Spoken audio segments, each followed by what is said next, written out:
ಪ್ರೇಕ್ಷಕರೇ, ಇವತ್ತಿನ ಶುಭ ಮುಂಜಾನೆ ಕೃಷಿ ವಿಶ್ವವಿದ್ಯಾನಿಲಯ ಕೃಷಿ ಮೇಳ 2024ಕ್ಕೆ ಎಲ್ಲರಿಗೂ ಸ್ವಾಗತ. ಇವಾಗ ನಮ್ಮ ಜೊತೆ ಇರೋದು ಚೇತನ್ ಕುಮಾರ್ ಅವರು, ತುಮಕೂರು ಜಿಲ್ಲೆಯಿಂದ ಬಂದಿರೋರು. ಇವರಿಗೆ ಜಿಲ್ಲಾ ಮಟ್ಟದ ಅತ್ಯುತ್ತಮ ರೈತ ಪ್ರಶಸ್ತಿಯನ್ನು ಕೊಡಲಾಗಿದೆ. ಚೇತನ್ ಕುಮಾರ್ ಅವರೇ, ಬಂದಿದ್ದೀರಾ, ತುಂಬಾ ಧನ್ಯವಾದಗಳು. ನಿಮ್ಗೆ ಪುರಸ್ಕಾರ ಸಿಗ್ತಾ ಇದೆ, ಅಭಿನಂದನೆಗಳು. ಹೇಗೆ ಅನಿಸ್ತಾ ಇದೆ ಸರ್? ಮೇಡಮ್, ತುಂಬಾ ಖುಷಿ ಆಗ್ತಾ ಇದೆ. ನಾನು 2011ರಲ್ಲಿ ಧರ್ಮಸ್ಥಳ ಯೋಜನೆಯಲ್ಲಿ ಕೆಲಸ ಮಾಡ್ತಾ 2021ರಲ್ಲಿ ಸ್ವಂತವಾಗಿ ಏನಾದ್ರೂ ಉದ್ಯೋಗ ಮಾಡ್ಬೇಕು ಅಂತ ಹೇಳಿ ನಾವೊಂದು ಕೃಷಿ ಕ್ಷೇತ್ರಕ್ಕೆ, ನಮ್ ತಂದೆಯವರೆಲ್ಲ ಕೃಷಿ ಮಾಡ್ತಾ ಇದ್ರು. ಬಟ್ ಅವ್ರು ಮಾಡ್ತಾ ಇದ್ದಿದ್ ವಿಧಾನ ಬೇರೆ, ನಾವು ಮಾಡ್ಬೇಕಾಗಿದ್ದ ವಿಧ ಬೇರೆ ರೀತಿ ಇರ್ಬೇಕು ಅನ್ನೋ ವಿಚಾರಕ್ಕೋಸ್ಕರ ಸಮಗ್ರ ಕೃಷಿ ಮಾಡೋದಕ್ಕೋಸ್ಕರ ನಾವು ಪ್ರಯತ್ನ ಪಟ್ವಿ. ಅದು ಇವತ್ತು ಈ ಒಂದು ಹಂತಕ್ಕೆ ತಂದು ನಿಲ್ಲಿಸ್ತಾ ಇದೆ ಮೇಡಮ್.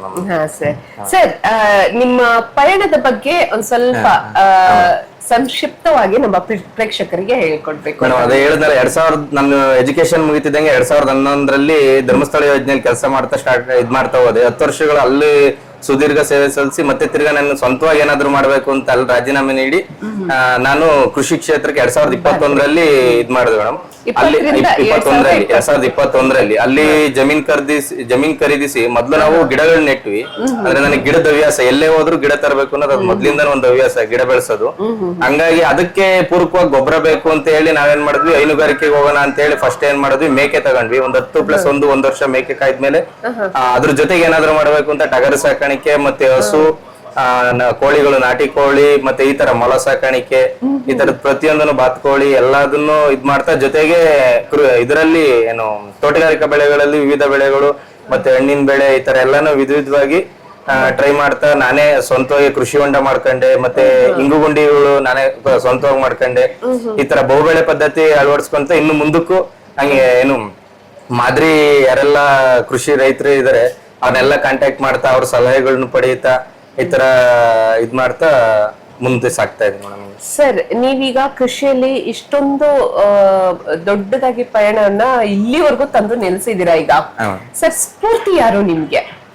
ನಮ್ ತಂದೆಯವರ ಮೇಡಮ್ ನನ್ಗೆ ಮೇನ್ ಸ್ಫೂರ್ತಿ. ಮತ್ತೆ ಮೊದಲು ಹೇಳ್ಬೇಕು ಅಂತಂದ್ರೆ ನನಗೆ ಪರಮ ಪೂಜ್ಯರು ಡಾಕ್ಟರ್ ಡಿ ವೀರೇಂದ್ರ ಹೆಗ್ಡೆ ಅವರು. ಅವ್ರು ಯಾವತ್ತೂ ಹೇಳ್ತಾನೆ ಇರ್ತಾರೆ, ಸ್ವಾವಲಂಬಿ ಜೀವನ ನಡೆಸಬೇಕು, ಮತ್ತೆ ಏನ್ ಯುವಕರು ನೀವು ಸ್ವಉದ್ಯೋಗಕ್ಕೆ ಹೋಗ್ಬೇಕು ಅಂತ ಹೇಳಿ ಅವ್ರು ಯಾವತ್ತೂ ಹೇಳ್ತಾನೆ ಇರ್ತಾರೆ. ಅವ್ರ ಯೋಜನೆಯಲ್ಲಿ ಅವ್ರ ಕೈ ಕೆಳಗೆ ಅವ್ರ ಅನ್ನ ತಿನ್ಕೊಂಡ್ ಬೆಳೆದ್ ನಾನು ಅವ್ರ ಮಾರ್ಗ ಅನುಸರಿಸ್ಬೇಕು ಅಂತ ಹೇಳಿ ಯೋಜನೆ ಬಿಟ್ಟ ನಂತರ ಫಸ್ಟ್ ಮಾಡಿದ್ದೆ ಜಮೀನ್ ನಾವೇ ಮಾಡಿ ಮತ್ತೆ ಅದ್ರಲ್ಲಿ ಈ ತರದೆಲ್ಲ ಬೆಳೆಗಳನ್ನ ಮಾಡ್ಕೊಂಡು ನಮ್ ತಂದೆಯವ್ರ ಫಸ್ಟ್ ಇಂದನೂ ಹಾರ್ಡ್ ವರ್ಕ್, ಅದ್ರಲ್ಲಿ ಏನಾದ್ರು ಸ್ಮಾರ್ಟ್ ಮಾಡ್ಬೇಕಲ್ಲ ಅನ್ನೋ ವಿಷಯಕ್ಕೋಸ್ಕರ ಆತರ ಒಂದು ಇದ್ರೊಳಗಳು. ಅದ್ರಲ್ಲೂ ಹೇಳ್ಬೇಕು ಅಂತಂದ್ರೆ ಡಿಸೆಂಬರ್ 2023ರಲ್ಲಿ ಒಂದು ಅಗ್ನಿ ಅವಘಡ ಆಯ್ತು. ಅದು ಬಹಳ ದುರಂತ ಅಗ್ನಿ ಅವಘಡ ಆಯ್ತು. ಆ ಒಂದು ಸಂದರ್ಭದಲ್ಲಿ ಪ್ರತಿಯೊಬ್ರು ನನ್ ಬೆಂಬಲಕ್ಕೆ ನಿಂತು ಕೈ ಹಿಡಿದು ಆತರ ಎಲ್ಲ ಫುಲ್ ಸೋತ ಜೀವನ ಮತ್ತೆ ಇವತ್ತು ಎದ್ ನಿಲ್ಸಿ ಈ ಒಂದು ಹಂತಕ್ಕೆ ಬರೋದಕ್ಕೆ ತುಂಬಾನೇ ಸಪೋರ್ಟ್ ಮಾಡಿ ಮಾಡಿದ್ದಾರೆ ಮೇಡಮ್. ಇದು ಹೌದಾ ಸರ್?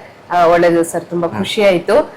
ಸರ್, ಇನ್ ಮುಂದೆ ಏನೇನು ಪ್ಲಾನ್ಸ್ ಇದಾವೆ ಸರ್? ಏನೇನು ಮತ್ತೆ ಯೋಜನೆಗಳನ್ನ ನಿಮ್ಮ ಜಮೀನಲ್ಲಿ ನೀವು ಅಳವಡಿಸ್ಕೋಬೇಕು ಅಂತ ಇದ್ದೀರಾ? ನಮ್ದು ಬಂದ್ಬಿಟ್ಟು ಮೇಡಮ್ ಕಲ್ಭೂಮಿ. ಅಂದ್ರೆ ನಮ್ದು ಏನಂತಂದ್ರೆ ಮಳೆ ಚಿಕ್ಕನಾಯ್ಕನಲ್ಲಿ ಇವಾಗ ಸ್ವಲ್ಪ ಮಳೆ ಅಂದ್ರೆ ಒಂಥರ ಮಧ್ಯಂತರ ಮಳೆ ಬಂದ್ರೆ ಬಂತು, ಇಲ್ಲಿದ್ರಿಲ್ಲ. ರಾಗಿ ಬೆಳೆಗೆ ಹೆಚ್ಚು ಇದನ್ನ ಒತ್ತು ಕೊಡೋ ಪ್ರದೇಶ, ಮತ್ತೆ ತೆಂಗಿಗೆ ಜಾಸ್ತಿ ಒತ್ತು ಕೊಡೋ ಪ್ರದೇಶ.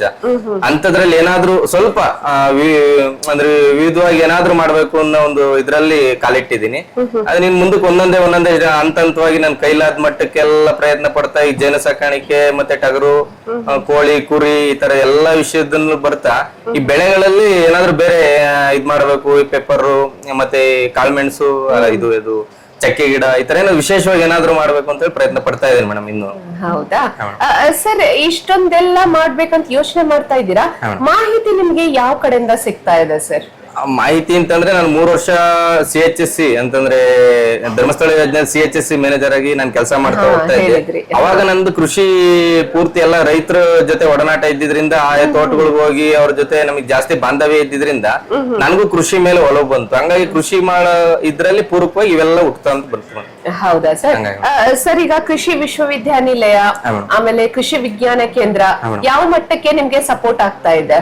ಅಂದ್ರೆ ನಮ್ಮ ಈಗ ತಾಲೂಕು ಹಂತದಲ್ಲಿ ಕೃಷಿ ಇಲಾಖೆ ಆಗಿರ್ಬೋದು ಅವೆಲ್ಲ ನಮ್ಗೆ ಮಾಹಿತಿ ತಲುಪಿಸ್ತವೆ, ಮತ್ತೆ ಮಾಹಿತಿ ತಲುಪಿಸಿ ನಮ್ಗೆ ಅಂದ್ರೆ ಏನೆಲ್ಲ ಬೇಕು ನಮ್ಗೆ ಸಪೋರ್ಟ್ ಮಾಡ್ತಾ ಇದಾರೆ. ಹಂಗಾಗಿ ನಮ್ಗೊಂದು ಬಹಳ ನೆರವು ಯುವ ರೈತರಿಗೆ ಮೈನ್ ಇರೋದೇ ಅಲ್ಲಿ ಮೇಡಮ್. ಯಾಕೆಂತಂದ್ರೆ ಯುವ ರೈತರು ಎಲ್ಲಿ ಎಡವ್ತಾ ಇದಾರೆ ಅಂತಂದ್ರೆ ಒಂದ್ಸಲಿ ಏನಾದ್ರು ಒಂದು ವಿಷಯಕ್ಕೆ ಹೋಗ್ತಾರೆ, ಅಲ್ಲಿ ಏನಾದ್ರು ಬೇಜಾರಾಯ್ತು ಅಂದ್ರೆ ಮತ್ತೆ ವಾಪಸ್ ಬರ್ತಾ ಇರ್ತಾರೆ. ಮತ್ತೆ ಅವ್ರಿಗೆ ಬೆನ್ನೆಲುಬಾಗಿ ಸಪೋರ್ಟ್ ಆಗಿ ಯಾರು ನಿಲ್ತಾರೆ ಅವಾಗ ಮಾತ್ರನೇ ಮುಂದೆ ಹೋಗೋದಕ್ಕೆ ಅವ್ರಿಗೆ ಇದಾಗುತ್ತೆ. ಮತ್ತೆ ಲಾಭದಿಂದನೇ ಓಡ್ತಾ ಇರ್ಬೇಕಾದ್ರೆ ನಾವಲ್ಲಿ ಸ್ವಲ್ಪ ನೆಮ್ಮದಿ ಹುಡುಕ್ತಾ ಇರ್ಬೇಕಾಗುತ್ತೆ, ಅವಾಗ ಲಾಭ ತಾನಾಗ್ತಾನೆ ಬರುತ್ತೆ ಮೇಡಮ್.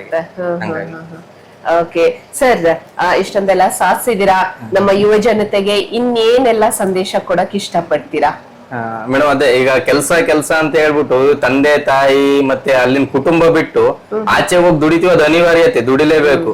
ಬಟ್ ನಮ್ ಜಮೀನ್ ಇದ್ದಾಗ ಅಟ್ಲೀಸ್ಟ್ ನಾವು ಏನಾದ್ರು ಕೆಲಸ ಮಾಡ್ಕೊಂಡೆ ಜೊತೆ ಪೂರಕವಾದ ಈಗ ಶನಿವಾರ ಭಾನುವಾರಗಳು ರಜೆ ದಿನಗಳು ಈ ತರ ಸಮಯದಲ್ಲಿ ನಾವು ಮುಂದೆ ಏನಾದ್ರು ಅದ್ರಲ್ಲಿ ಏನಾದ್ರು ವಿಶೇಷವಾಗಿ ಮಾಡ್ತಾ ಹೋದ್ರೆ ಮುಂದೆ ನಮ್ಗೆ ಅದೊಂಥರ ಡೆಪಾಸಿಟ್ ಇದ್ದಂಗೆ. ನಾವೀಗ ಇಲ್ಲಿ ಎಷ್ಟೇ ಕೆಲಸ ಮಾಡ್ತಾ ಹೋದ್ರು ಅದು ಹಣ ಬರುತ್ತೆ, ಹಣ ಹೋಗ್ತಾ ಇರುತ್ತೆ. ನಾವು ಏನಾದ್ರೂ ಗಳಿಸ್ಬೇಕು ಅಂತಂದ್ರೆ ಅದು ಕೃಷಿ ಕ್ಷೇತ್ರದಲ್ಲಿ ಅದ್ ನಮ್ ಜಮೀನಲ್ಲಿ ಏನಾದ್ರು ಮಾಡಿದ್ರೆ ಮಾತ್ರನೇ ನಮಗೆ ಸಾಧ್ಯ ಅಲ್ವಾ ಸರ್? ಓಕೆ, ಆತ್ಮನಿರ್ಭರವಾಗಿ ಇರಿ ಅಂತ ಹೇಳ್ತಾ ಇದ್ದಾರೆ ನಮ್ ಚೇತನ್ ಕುಮಾರ್ ಅವರು. ದಯವಿಟ್ಟು ಈ ಸಂದೇಶವನ್ನ ಸ್ವೀಕರಿಸಿ. ಚೇತನ್ ಕುಮಾರ್ ಅವರೇ, ಇಲ್ಲಿಗೆ ಬಂದ್ರಿ, ತಮ್ಮ ಅಮೂಲ್ಯವಾದ ಸಮಯವನ್ನು ನಮಗ್ ಕೊಟ್ರಿ. ನಿಮ್ಗೆ ಮೊದಲನೇದಾಗಿ ಹೇಳ್ಬೇಕು ಅಂತಂದ್ರೆ ನೀವು ಮೇಡಮ್ ಅಂದ್ರೆ ಇಲ್ಲಿ ಏನು ಕೃಷಿ ವಿಶ್ವವಿದ್ಯಾಲಯ ಹೇಳ್ಬೇಕು ಅಂತಂದ್ರೆ ನಮ್ಮನ್ನು ಈ ಒಂದು ರೈತರನ್ನ ಗುರುತಿಸಿ ನಮ್ಮನ್ನು ಈ ಒಂದು ಹಂತಕ್ಕೆ ತಂದು ತಲುಪಿಸಿದ್ರೆ ನಾನು ಮೊದಲನೇದಾಗಿ ಕೃತಜ್ಞತೆ ಹೇಳೋದಕ್ಕೆ ಇಚ್ಛೆ ಪಡ್ತೀನಿ ಮೇಡಮ್. ಧನ್ಯವಾದಗಳು ಸರ್. ಕೃಷಿ ವಿಶ್ವವಿದ್ಯಾನಿಲಯ ನಿಂತಿರೋದೇ ಅದಕ್ಕೆ ಸರ್. ನಿಮ್ಮಂತ ರೈತರಿಗೆ ಇನ್ನೂ ಪ್ರೋತ್ಸಾಹ ನೀಡಿ ಇನ್ನೂ ಚೆನ್ನಾಗಿ ಕೃಷಿ ಆಗ್ಲಿ ಅಂತಾನೆ ಆಶಿಸ್ತಾ ಇರೋದು.